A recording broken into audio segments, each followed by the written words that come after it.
আমি আসলে আসছি ইমামদের একটি বৈঠক। ইমাম মানে পুরো এলাকা আমাদের, এক একটি মসজিদ বিশাল বিশাল সমাজ নিয়ে গঠিত। আল্লাহর রহমতে একজন ইমাম যদি আমরা চেষ্টা করি পুরা সমাজকে আমরা ইনশাআল্লাহ সংশোধন করা আমাদের জন্য কঠিন বিষয় নয়। সর্বদলের মানুষগুলো আমাদের পাশে কাছে পিছনে থাকেন। সপ্তাহে একদিন, মাসে 2 দিন, কমাস কম একদিন, ঈদে 2 ঈদে মুসল্লিয়ানে কেরামদের কোনো শেষ থাকে না। আমরা ইমামদের যে দায়িত্ব শুধু নামাজ পড়ালাম এটা দায়িত্ব নয়, পুরা সমাজকে গঠন করা এটা হচ্ছে সবচেয়ে গুরুত্বপূর্ণ আমাদের দায়িত্ব। আমাদের আকাবের আসলাফদের পুরা সমাজ দেশে, সেটা আমরা একামতে দিন বলি, একামতে খেলাফা বলি, মানুষের মধ্যে ঈমান আকীদার প্রচার প্রসার বলি, বলতে হচ্ছে আসলে মাঠ যদি তৈরি হইয়া যায় সব সহজ হইয়া যায়। মাঠ তৈরি না হলে কিছুই হবে না। আমার দেহের মধ্যে রোগ প্রতিরোধ ক্ষমতা থাকলে তো ওষুধ সেবন করলে হয়তো সুস্থতা আসবে, আর যদি দেহের মধ্যে রোগ প্রতিরোধ ক্ষমতা নাই থাকে, ওষুধ যত সেবন করতে থাকবো ততই অসুস্থতা বেড়ে যাবে। এই কারণে মূল যে বিষয়টি হচ্ছে সেটা হচ্ছে আমাদের মাঠ পর্যায়ে যদি আমরা সর্বস্তরের মুসল্লিয়ানে কেরামদের নিয়ে যদি আমরা চলতে পারি, কমাস কম এতটুকু যে ওলামাদের সাথে ওদের মহব্বতের একটি সূত্র যদি তাদের মধ্যে এসে যায় যে বস আমরা হুজুরকে মহব্বত করি, হুজুর যে দলের হোক, আমি যে দলের হই, হুজুরকে মহব্বত করি, এতটুকু যদি এসে যায় আল্লাহর রহমতে কাজ করাটা সহজ হয়ে যাবে। আমাদের ওলামায়ে কেরাম মুরব্বিয়ানে আজম বলছেন যে ওলামাদের হাতে এখনো মাঠ ঠিক করার যেভাবে সুযোগ সুবিধা আল্লাহ পাক রাখছেন, বিশেষ করে বাংলাদেশে, মনে হয় না বিশ্বের কোনো মুসলিম দেশে এমন কিছু আছে, তালাশ করলে পাওয়া যাবে না। আমাদের মিম্বর আমাদের আলহামদুলিল্লাহ দখলে আছে, মাইক আমাদের আল্লাহর রহমতে আমাদের দখলে আছে, পুরা সমাজ আমাদের নাগালে আছে, পুরা মাদ্রাসাগুলা মক্তবগুলা আমাদের আল্লাহর রহমতে হাতের নাগালে আছে। আমরা যদি সঠিকভাবে নিজের দায়িত্বগুলো পালন করি তাহলে আল্লাহ পাকের ফজল করমে অল্প সময়ের মধ্যে মানুষের মধ্যে পরিবর্তন এসে যাবে।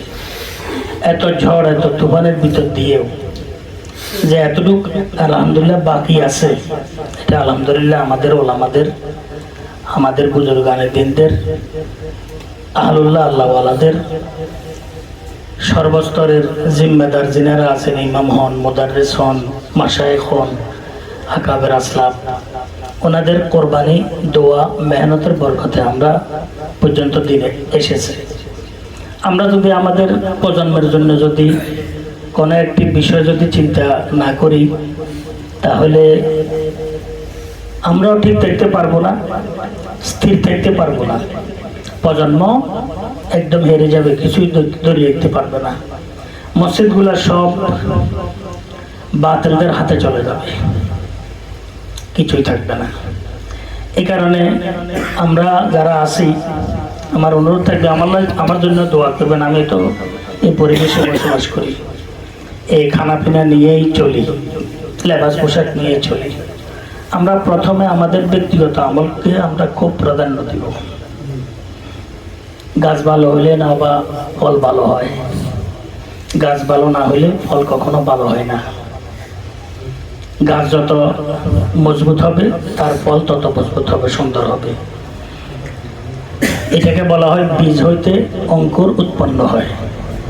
বীজ যত ভালো হবে, মজবুত হবে, তো সেখান থেকে গাছও তত মজবুত হবে, সেখান থেকে ফলও তত মজবুত হবে। আমরা আমাদের মকাম বুঝি বা না বুঝি, আমাদের মকাম কিন্তু আল্লাহ পাকের দরবারে বহু বড় মকাম। এই মিম্বর কিন্তু যদি এখানে থাকে, এই মিম্বরে বসে আমরা কথাবার্তা বলতেছি, এটার তরিকা সরওয়ারে কায়নাত সাল্লাল্লাহু আলাইহি ওয়াসাল্লামের, এই জায়গাটি সরওয়ারে কায়নাত সাল্লাল্লাহু আলাইহি ওয়াসাল্লামের। তাহলে এই মিম্বরের বড় একটি মান আছে। আল্লাহর ঘরে বসে আমরা কথাবার্তা বলতেছি। আল্লাহর ঘর এটা শুরু হয়েছে সরওয়ারে কায়নাত সাল্লাল্লাহু আলাইহি ওয়াসাল্লামের মাধ্যমে মদিনা মুনাওয়ারা থেকে শুরু হয়েছে। হুজুর আকরাম সাল্লাল্লাহু আলাইহি ওয়াসাল্লাম তো প্রথম মসজিদ নির্মাণ করছেন, তো সেখান থেকে শুরু হয়েছে। তাহলে এই আল্লাহর ঘর আমাদের হাতের আছে, আল্লাহ পাক রাখছেন। কিন্তু এটার কমাস কম শুকর গুজারের জন্য আমরা নিজেদের বিষয়গুলোকে নিজেরা ধরে রাখতে হবে। মাদ্রাসাগুলোর মধ্যে, আমাদের মাসাজিদগুলোর মধ্যে আসাতেজা যারা আমরা আছি, শিক্ষক মহোদয়, আইম্মা আছি, তো সাধারণত দেখা গেছে, আসলে দেখা যাইতেছে বহু জায়গার মধ্যে বহু রকমের পদস্খলন বলি বা যেটাই বলি, পেরেশানির বিষয়গুলো এগুলো আমাদের থেকে সাদের হইতেছে। আমি আর একটা রাখাল ছেলে সমান নয়, আমি আর মুক্তাদি সমান নই, আমি আর ছাত্র সমান নই, আসমান জমিন তফাৎ। এই কারণে আমরা প্রথমে নিজেদের ব্যক্তিগত আমলগুলাকে খুব ভালোভাবে আমরা গ্রহণ করার চেষ্টা করব।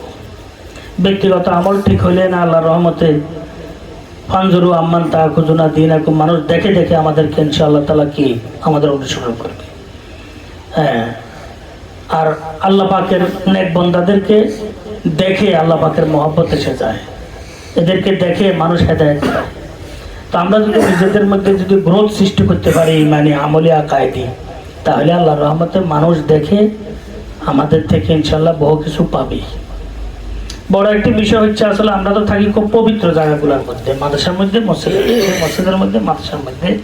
মসজিদ আল্লাহর ঘর, মাদ্রাসা আল্লাহর রাসূল সাল্লাল্লাহু আলাইহি ওয়াসাল্লামের ঘর। আমাদের সামান্য ত্রুটিও কিন্তু বড় হইয়া যায়। এই মসজিদগুলা বাইতুল্লাহ শরীফের শাখা প্রশাখা, মাদ্রাসাগুলা সোফা মাদ্রাসার শাখা প্রশাখা। তো বাইরেও গুনাহ হয়, কিন্তু আল্লাহর ঘরে, আল্লাহ রাসূলের ঘরে, পবিত্র ঘরগুলোর মধ্যে গুনাহ কিন্তু ছোট হলেও এটা ছোট থাকে না, বড় আকার ধারণ করে। আর বিশেষ করে আমাদের যে লেবাস, যে পোশাক, মাথার চুল হইতে পাহাড়ি তালু পর্যন্ত যে একটি আপনার তরিকা, এটা তো আমাদের বানানো তরিকা নয়, এটা তো সরওয়ারে কায়নাত সাল্লাল্লাহু আলাইহি ওয়াসাল্লাম থেকে আজ পর্যন্ত গড়া এসেছে আকাবের আসলাফদের মাধ্যমে। সেটাই আমরা গ্রহণ করতে পেরেছি, এটা আল্লাহ পাকের শুকর আদায় করতে হবে। এই কারণে অন্যরা বহু কিছু করতে পারে, কিন্তু আমরা তা করতে পারবো না। আমাদেরকে বাসি পিসি চলা এটা আমাদের জন্য অতীব জরুরি বিষয়। দ্বিতীয় নম্বর বিষয় আমি অনুরোধ করতেছিলাম যে আসলে মসজিদে আসি, আমি তো বলি যে প্রত্যেকটি মসজিদের মধ্যে আমরা কিছু তালিমের ব্যবস্থা করি, প্রত্যেকটি মসজিদের মধ্যে। ওই দিন এক মসজিদে গেছি, বলছি হুজুর কেউ আসে না। আমি বললাম যে আসরের পরে একবার শুরু করেন, এশারের পরে একবার শুরু করেন, ফজরের পরে একবার শুরু করেন। একজন আপনি কি একজনও কি ধরে দেখতে পারবেন না? পারবো। তো যখন পারবো তাহলে আপনি একজনকে দিয়ে শুরু করেন, একজনকে দিয়ে শুরু করেন। আসরের সময় শুরু করেন, এশারের সময় শুরু করেন, ফজরের পরেও শুরু করেন।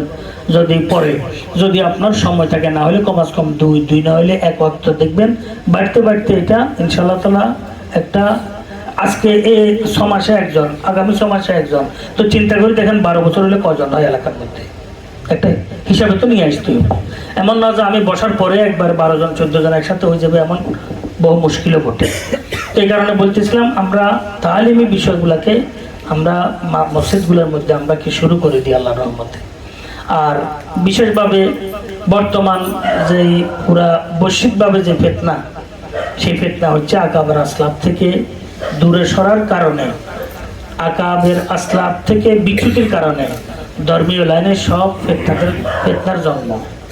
ধর্মীয় লাইনে যত ফিতনা জন্ম নিছে, অতীতে নিতেছে, বর্তমানে নিবে, ভবিষ্যতে, এটার মূল কারণ হচ্ছে আকাবের আসলাফ থেকে বিচ্যুতি। খুব লক্ষ্য রাখি, আকাবের আসলাফ থেকে বিচ্যুতি এটার সবথেকে মূল কারণ। বাস আমি কথা আর বলবো না। তৃতীয় নম্বর বিষয় বলি, বর্তমানে তো মোবাইলের জমানা। আমরা নিজেদের মোবাইলগুলোকে যতটুকু পারি সামলিয়ে রাখার চেষ্টা করব। মানুষের সামনে বসে কিছুদিন আগে এক আলেমের কথা উনি মানে হাসি মাতি নিজের কামরা বলতেছেন, তো ওনার ব্যাপারে বদনামি হচ্ছে, উনি বাইরের মহিলার সাথে কথা বলতেছেন। সবাই কি দোস্ত? সবাই তো দোস্ত না, হয়তো কোনো সুযোগ পাইতেছে না এই কারণে বলতেছে না। সুযোগ পাইলে কিন্তু তোমাদের একটা লাগাইতে দেরি হয় না, তিলকে তাল বানাইতে দেরি হয় না, নাকে হাঁ করতে দেরি হয় না, হাঁকে নাক করতে দেরি হয় না। বর্তমান জমানাটি খুব নাজুক এবং খুব কি স্পর্শকাতর সময় বর্তমান সময়টি। এই কারণে আমরা আমার জন্য দোয়া করবেন, আমিও দোয়া করতেছি। আমরা ইনশাআল্লাহ তাআলা যে সমস্ত বিষয় যে দৃষ্টিকটু শ্রুতিকটু ওই সমস্ত বিষয়গুলো থেকে নিজেকে দূরে রাখার আমরা কি করব? চেষ্টা করব। লোকমান হাকিমকে জিজ্ঞেস করা হয়েছে, আপনি এত আদব কার থেকে শিখছেন?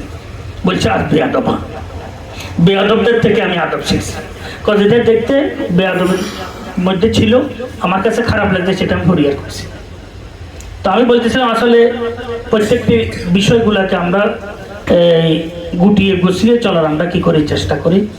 আর কোন দল মতের, সব দল মতের ঊর্ধ্বে আমি থাকার চেষ্টা করব, যেহেতু আমি ইমাম। কোন দল মতের সাথে যদি আমার সম্পৃক্ততা থাকে তো সক্রিয়ভাবে যেন না হই, মনোভাবে থাকে। সবার মধ্যে কিছু না কিছু আছে, এটা মনো হিসাবে থাকুক। আমাদের আকাবের আসলাফ মাদ্রাসাগুলো যে কায়েম করছেন কোন দলীয় মাদ্রাসা নয়, মাদ্রাসাগুলো কায়েম করছেন নিজের কোনো মতের মাদ্রাসা নয়। মাদ্রাসাগুলা মসজিদগুলোকে সব কিছু ঊর্ধ্বে রাখছেন। হুজুরে বলছেন আসলে যদি মাঠ যদি আল্লাহর রহমতে আমাকে চায় বা আমি যদি মাঠকে কিছু দিতে পারি সুন্নত তরিকার উপর আমলের মাধ্যমে, বর্জনীয় বিষয়গুলো বর্জন করার মাধ্যমে, অর্জনীয় বিষয়গুলো পালন করার মাধ্যমে, আল্লাহর রহমতে মাঠ আমার পক্ষে হয়ে যাব। সবচেয়ে বেশি যুদ্ধ তো হুজুরে দিয়ে হয়েছে। কিন্তু এটা বড় আজীব আল্লাহ পাকের কুদরত, হুজুরের কারামত বলি, আল্লাহ পাকের কুদরত বলি। কিন্তু মুসল্লিয়ানা কেরামের এই অধিক হওয়ার কারণে, অধিক সমর্থনের কারণে এটা এত সহজ হয় না, কিন্তু এত সহজ হয় না, কিন্তু এত সহজ নয়। বহু আগে এভাবে করে দিত, কিন্তু কুলে উঠতে পারতেছে না। আমরা এমন ভাবে চলবো যে অনাহুতকে একটি কথা বলে যেন আমাদেরকে কি হককে পিছিয়ে দিয়ে বাতিল যেন আগে আসতে না পারে। এখন বর্তমান পরিবেশ প্রেক্ষাপট এই সবচেয়ে যে একটি বিভ্রান্তিকর সৃষ্টি, সেটা তাদের দৃষ্টি বাতিলদের, গোমরা দলের। এবং আমি তো মনে করবো আসলে যারা একদম অমুসলিম তাদের একমাত্র দৃষ্টি বাংলাদেশে মাদ্রাসা, এটা কিন্তু লক্ষ্য রাখবেন। আলেম ওলামা, আলেম ওলামাদেরকে কিভাবে মানুষ থেকে দূরে সরানো যায়, মানুষকে কিভাবে আলেম ওলামা থেকে দূরে সরানো যায়, মাদ্রাসাগুলো কিভাবে সীমিতকরণ করা যায়, বন্ধ করা তো হঠাৎ মুশকিল, কিভাবে সীমিতকরণ করা যায়, এটা নিয়ে কাজকর্মের কি নাই, শেষ নাই। তো আমরাও যখন যেখানে যে কোনো বিষয় আসবে আমরা ইনশাল্লাহ আমাদের মুরব্বী যারা আছেন, কোনো না কোনো মুরব্বীর সাথে সম্পর্ক না রাখলে সাধারণত আসলে নিজের চিকিৎসা নিজে করাটা কঠিন হয়ে যায়। তাও দিলের চিকিৎসা, কলবের চিকিৎসা, তনের চিকিৎসা হলে মোটামুটি বলা যায়, বা নষ্ট হইলেও কি হইলো, মনের চিকিৎসা কিন্তু খুব কঠিন। কোনো না কোনো মুরব্বীর সাথে সম্পর্ক রেখে নিজের মনের বিষয়গুলোর চিকিৎসা করা অতীব জরুরি। তাহলে আল্লাহ পাকের ফজল কর্মে মন আলোকিত হইলে তনও আলোকিত হবে, ওই তন যেখানে বসবে পুরো পরিবেশ আলোকিত হয়ে যাবে আল্লাহর রহমতে। এটা দুনিয়ার একটা নিজাম। তো ফুলগাজীর হযরত রহমতুল্লাহ ঘটনা বলছিলেন, বলছেন সাহাবা কেরামদের একটি জামাত হিন্দুস্তানে আসছিলেন। জামাতেরা সফর করে আসছে, তখন তো ভাঙ্গাচুরা অবস্থা, দৈহিকভাবে, লেবাস পোশাকের ভাবে। সেখানে বহু মানুষ একত্রিত হয়েছে এদেরকে দেখার জন্য। কোন রাষ্ট্র থেকে আসছে এখনো না, এটা আশ্চর্যের বিষয় নয়, তখন কিন্তু এগুলো তো আশ্চর্যের বিষয় ছিল।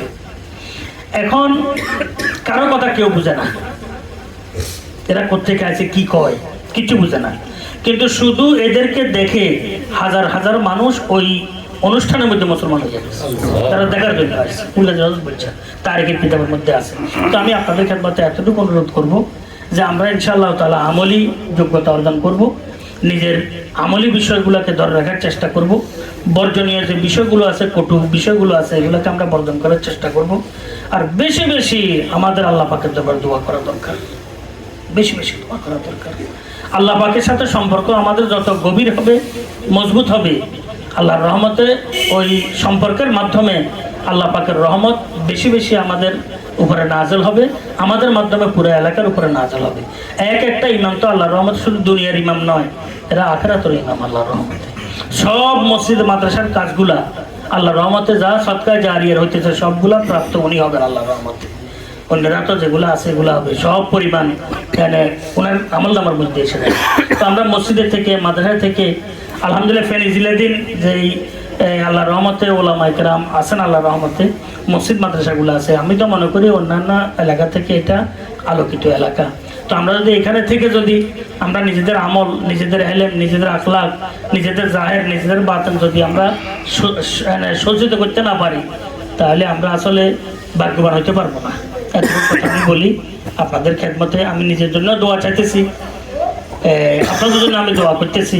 আলহামদুলিল্লাহ বড় একটি উদ্যোগ গ্রহণ করছেন ওনারা, যেটা কল্পনার বাইরে। এই উদ্যোগের উচিত আলহামদুলিল্লাহ আমাদের বিশেষ করে মদনিয়ার হুজুর, আমাদের এখন তো ফেনী জেলার মুরব্বীদের মধ্যে বড় একজন মুরব্বী। তো ওনার আলহামদুলিল্লাহ দৌড়াদৌড়ির কারণে আল্লাহ রহমতে মসজিদগুলার আমাদের পৌরসভার মসজিদগুলো আলহামদুলিল্লাহ খুব সুন্দরভাবে চলতেছে এনাদের আলহামদুলিল্লাহ সহযোগিতা। এখানেও আমাদের আসলে যে একটা ইমাম পরিষদ আলহামদুলিল্লাহ হইতেছে, আমাদের উদ্দেশ্য হুজুরে যেটা বলছেন এটা নয় যে আমাদের অধিকার আদায় করবো। আমাদের হায়াতের মালিক, মতের মালিক, নিঃশ্বাসের মালিক, জাহেরের মালিক, বাতেনের মালিক, রিজিকের মালিক, হজের ইজ্জতের মালিক সবকে আমরা আমাদের অধিকার আল্লাহ দরবারে পেশ করবো। এটা আল্লাহ আমরা কাজ করিয়ে কথা বুঝছেন তো, যে আল্লাহ পাকের উপরে যেভাবে বিশ্বাস স্থাপন করে আল্লাহ পাক তার সাথে এভাবে মুআমালা করতে থাকেন। কথা বুঝছেন তো, ওমাই ইয়াত্তাকিল্লাহ ইয়াজআল্লাহু মাখরাজা ওয়া ইয়ারযুকহু মিন হাইসু লা ইয়াহতাসিব। তো আমি আল্লাহ শুকর আদায় করতেছি যে আল্লাহ পাক আমাকে আপনাদের পাশে আসার বসার তৌফিক দান করেছেন। আলহামদুলিল্লাহ দোয়া করতেছি আল্লাহ পাক কবুল করেন, সুন্দর সুষ্ঠুভাবে যেন আল্লাহ পাক এই কাজগুলো আঞ্জাম দেওয়ার আমরা কি আল্লাহ তৌফিক দান করেন। আর আমাদের প্রসারের দিকে আমরা বেশি না যাই, কাজের দিকে যাই, বুঝছেন। আমরা তো বেশি প্রচার করি ফেলি। আমরা বাংলাদেশে বহু অমুসলিমদের মিশন চলতেছে, কিন্তু আপনি প্রচার কোথাও পাবেন না, কোথাও আপনি প্রচার দেখবেন না। যেখানে বলতে হয়, যেখানে একসময় 50,000 খ্রিস্টান ছিল, এখন 5 কোটির উপরে চলে গেছে, বুঝছেন কথাটি, 5 কোটির উপরে চলে গেছে। তাহলে কোনো আপনার পোস্টে কিছু পাবেন না, প্রচারণা কিছু না, এটা কাজ করতেছে। কিন্তু আমরা সাধারণত আসলে বসি এই গেলে ছাড়ি দিই, লাগে যে বহু কিছু করতেছি, আসলে পক্ষান্তরে কাজ আমরা সাধারণত করি না। কাজ করইয়া প্রচারের দিকে নাই, কথা বুঝছেন তো। যারা প্রচারের দিকে আছে এরা কাজ, এদের দ্বারা বরকত হয় না। তো এই কারণে আমরা প্রচারের জন্য নয়, নামের জন্য নয়, মানুষদেরকে দেখানোর জন্য নয়, আমরা কাজ করবো একমাত্র কার জন্য, আল্লাহ পাকের জন্য। তাহলে প্রচারে কি কাজ হচ্ছে আমাদের? বিনা দরকারে ফটো ইত্যাদির বিষয়টি আমরা এগুলা থেকে কি করি, বাঁচে থাকার চেষ্টা করি। ওই দিনে দেখছি, আমার কাছে খারাপ লাগছে যে আসলে যে সমস্ত মাদ্রাসাগুলা কিছু ছাত্র পুরস্কৃত হয়েছে, এদেরকে খাড়া করা একবারে এখানে ফটো টটো তুলি এগুলা পোস্ট করতে আসে। তো এগুলো তো আসলে লাভ কি? এটা কোনো লাভ আছে? এটা দৃষ্টিকটু জিনিস। এটা বলো আমাদের কিছু বিষয় আছে, এটা আওয়ামেল্লাই কি সাজে, কিন্তু ইমামাল্লাহ কি না সাজে না, বুঝছেন? কিছু বিষয় আছে ছাত্রের জন্য সাজে, কিন্তু ওস্তাদের জন্য কি সাজে না। আমরা যারা আছে আমরা এই সমস্ত বিষয়গুলোকে চিন্তা ভাবনা করে চলার চেষ্টা করব, অপ্রয়োজনীয় বিষয়গুলো থেকে নিজেকে দূরে রাখার চেষ্টা করব। মিন আলামাতে ইরাজিল্লাহ তাআলা আনিল আবদে ইশতিগালুহু বিমা লা ইয়ানি। কথা বুঝছেন তো? বন্দার উপর আল্লাহ রাজি না নারাজ, এটার বড় আলামত হচ্ছে বন্দার উপর আল্লাহ নারাজ, এটা অপ্রয়োজনীয় বিষয়গুলোর সাথে সম্পৃক্ততা। আলামাতু ইরাজিল্লাহ তাআলা আনিল আবদে ইশতিগালুহু বিমা লা ইয়ানি। এই কারণে বর্তমান তো আসলে লা ইয়ানির বিষয়গুলো বাড়ে গেছে। আমরা লা ইয়ানি বিষয়গুলো থেকে, অপ্রয়োজনীয় বিষয়গুলো থেকে আমরা নিজেদেরকে বাঁচিয়ে রাখার চেষ্টা করবো। এলমি লাইনে হোক, আমলি লাইনে হোক, করার লাইনে হোক, বলার লাইনে হোক, চলার লাইনে হোক, দেখার লাইনে হোক, শোনার লাইনে হোক, সর্বক্ষেত্রে কথা আলোচনা করলাম। আল্লাহুল হাফিজ, ওয়ালা হাওলা ওয়ালা কুওয়াতা ইল্লা বিল্লাহ। সুবহানাল্লাহি ওয়া বিহামদিহি।